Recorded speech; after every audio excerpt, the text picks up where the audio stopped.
സാഹചര്യത്തിൽ പ്രസക്തമാവുന്നു എന്നുള്ള ചോദ്യമാണ് എല്ലാവരും ചോദിക്കുന്നത്.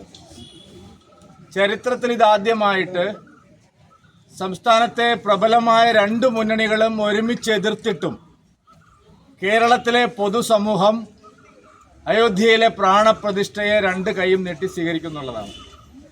കേരളത്തിലെ ഇരു മുന്നണികൾക്കും ഇതുപോലൊരു തിരിച്ചടി സമീപകാല ചരിത്രത്തിലൊന്നും കേരളത്തിലുണ്ടായിട്ടില്ല.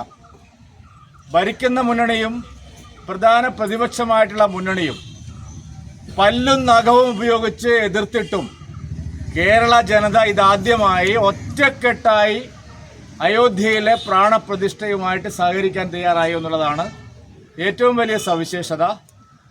കേരളത്തിലെ എല്ലാ സമുദായ സംഘടനകളും, അതായത് ഇരു മുന്നണികളിലെയും 10-24 പാർട്ടികൾ ഒറ്റക്കെട്ടായി എതിർത്തിട്ടും കേരളത്തിലെ എല്ലാ സമുദായ സംഘടനകളും അയോധ്യയിലെ പ്രാണപ്രതിഷ്ഠയുമായി സഹകരിക്കുന്നു. SNDP ആയാലും NSS ആയാലും ധീവരസഭയായാലും വിശ്വകർമ്മ സംഘടനകളായാലും പട്ടികജാതി സംഘടനകളായാലും മറ്റ് ദളിത് സംഘടനകളായാലും എല്ലാവരും അയോധ്യയിലെ പ്രാണപ്രതിഷ്ഠയെ പിന്തുണയ്ക്കുന്നു. ഒരുപക്ഷെ കേരളത്തിൻ്റെ ചരിത്രത്തിൽ ഇന്നേ വരെ കാണാത്ത തരത്തിലുള്ള ഒരു ഐക്യദാർഢ്യം, സമൂഹത്തിൻ്റെ ആകെ ഐക്യദാർഢ്യം, വിശേഷിച്ച് ക്രൈസ്തവ സഭകളുടെ അടക്കം പിന്തുണ ഹിന്ദു സമാജത്തിന് ലഭിക്കുന്നു. ഹിന്ദു ഐക്യത്തിൻ്റെ ഏറ്റവും വലിയ ഒരു പ്രതീകമായിട്ട് അയോധ്യയും അവിടുത്തെ പ്രാണപ്രതിഷ്ഠയും മാറിയിരിക്കുകയാണ്. ഞങ്ങളെ സംബന്ധിച്ചിടത്തോളം കേരളത്തിലെ എല്ലാ ക്ഷേത്രങ്ങളിലും ആരാധനാലയങ്ങളിലും തീർത്ഥസ്ഥാനങ്ങളിലും ഇതുപോലുള്ള ശുചീകരണ പ്രവർത്തനങ്ങൾ നടക്കുന്നു.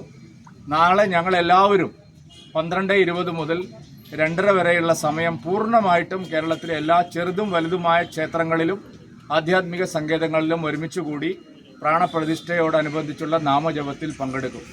നാളെ വൈകിട്ട് സന്ധ്യാസമയത്ത് കേരളത്തിലെ എല്ലാ ക്ഷേത്രങ്ങളിലും എല്ലാ വീടുകളിലും അതിശക്തമായിട്ടുള്ള ഇതുവരെ കാണാത്ത തരത്തിലുള്ള ഒരു ദീപപ്രോജ്വലനം, ദീപാലങ്കാരങ്ങൾ കൊണ്ട് നിറയും. നാളെ കേരളത്തെ ആകാശത്തു നിന്ന് ഒരാൾ ഒരു ചിത്രമെടുത്താൽ പാറശാല മുതൽ മഞ്ചേശ്വരം വരെയുള്ള കേരളത്തെ, പരശുരാമ ഭൂമിയെ ദീപങ്ങൾ കൊണ്ട് അലങ്കരിക്കുന്ന ഒരു സവിശേഷമായ ദിനമായിട്ട് ചരിത്രത്തിൽ എഴുതപ്പെടും. അയോധ്യയിലെ പ്രാണപ്രതിഷ്ഠാ ചടങ്ങ് ബഹിഷ്കരിക്കാനുള്ള UDFൻ്റെയും LDFൻ്റെയും കക്ഷികളുടെ തീരുമാനം ചരിത്രത്തിലെ ഏറ്റവും വലിയ മണ്ടത്തരമായി ഇവിടെ വ്യാഖ്യാനിക്കപ്പെടും.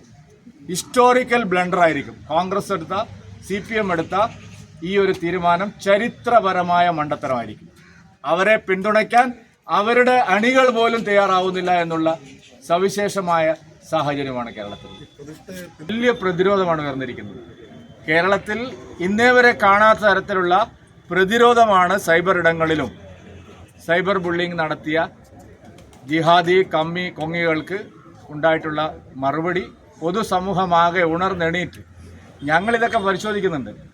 CPMലെയും കോൺഗ്രസിലെയും നിരവധി പ്രൊഫൈലുകളിൽ നിന്ന്, അണികളുടെ പ്രൊഫൈലുകളിൽ നിന്ന് അവർക്ക് അനുകൂലമായിട്ടുള്ള പ്രതികരണം ഉണ്ടായി. അതുകൊണ്ടാണ് ഗത്യന്തരമില്ലാതെ ഗോവിന്ദൻ മാഷിക്ക് ശോഭനയെയും അതുപോലെ തന്നെ ചിത്രയും ഒക്കെ ഒരു പ്രത്യേക കമ്പാർട്ട്മെൻറ്റിലാക്കണ്ട എന്നുള്ള ഒരു തിരിച്ചറിവ്, അദ്ദേഹത്തിൻ്റെ ഒരു പ്രസ്താവന നിങ്ങൾ കണ്ടില്ലേ. ദയനീയമായിട്ട് ഗോവിന്ദൻ മാഷിക്കും CPMനും മനസ്സിലായി. അവരുടെ അണികളിൽ നിന്ന് പോലും വലിയ പ്രതികരണമാണ് ഈ ഒരു അയോധ്യയിലെ ചടങ്ങിന് അനുകൂലമായിട്ടുണ്ടായിരിക്കുന്നത്.